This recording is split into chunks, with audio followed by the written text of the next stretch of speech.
அயோத்திய மன்னர் தசரதனின் வீட்டில் அன்னை கௌசல்யாவின் மகனாக பிறந்தவர் ராமர். அவர் பிறந்த தினமாக கூறப்படுறது ஏப்ரல் 17.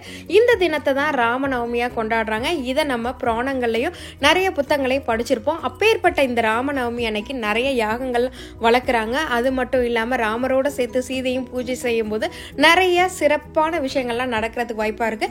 இந்த ராமநவமிக்கு ஸ்பெஷல் பார்த்தீங்கன்னா பானகம் செய்வாங்க. அது மட்டும் இல்லாமல் இந்த மாதிரி நீர்மோர் இது உடம்புக்கு ரொம்பவே வலு சேர்க்கும், குளிர்ச்சியை தரும்.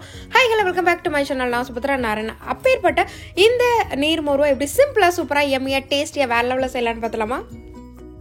இந்த அருமையான ஏப்ரல் மாதம் வெயிலுக்கு ஏற்ற நீர்மோர் செய்கிறதுக்கு ஒரு பிளெண்டர் எடுத்துக்கலாம். அதில் கொஞ்சம் கருவேப்பிலை சேர்த்துக்கலாம். 2 பொடியாக நறுக்குன பச்சை மிளகாய், 1 டேபிள் ஸ்பூன் நறுக்குன இஞ்சி, கொஞ்சம் பொடியாக நறுக்குன கொத்தமல்லி, உப்பு தேவையான அளவு, 1 கப் தயிர் எடுத்துக்கிறேன், 2.5 கப் தண்ணி சேர்த்துக்கலாம். நீங்கள் வேணும்னா கொஞ்சம் எக்ஸ்ட்ராவும் சேர்த்துக்குங்க. இது எல்லாத்தையும் சேர்த்து இப்போ நல்லா ஃபைன் பேஸ்ட்டாக அரைச்சிக்க போகிறோம்.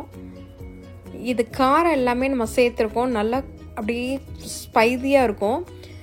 ஸோ இதை நல்லா அரைச்சி முடித்து தனியாக எடுத்து வச்சுக்கலாம். அதுக்கப்புறமா இதை தாளிக்கிறதுக்கு ஒரு பேன் எடுத்துக்கிறேன். அந்த பேனில் கொஞ்சமாக நல்லெண்ணெய் சேர்த்துக்கிறேன்.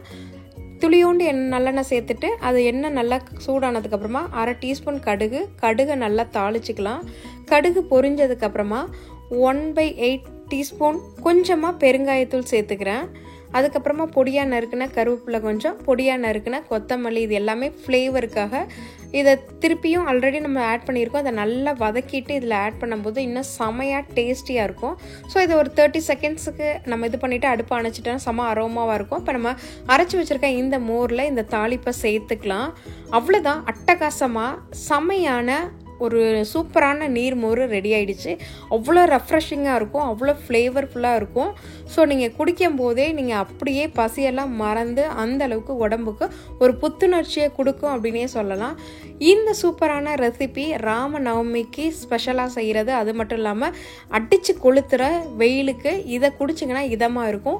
இன்றைக்கி பார்த்த இந்த ரெசிபி உங்களுக்கு ரொம்பவே பிடிச்சிருக்கும்னு நினைக்கிறேன். மீண்டும் வேறு ஒரு சூப்பரான வீடியோவில் உங்கள் எல்லாரையும் சந்திக்கிறேன். Until then, signing out, Subhadra Narayanan. Take care, bye-bye. Thanks for watching. Now please like, subscribe, and share the video. See you next time. Bye.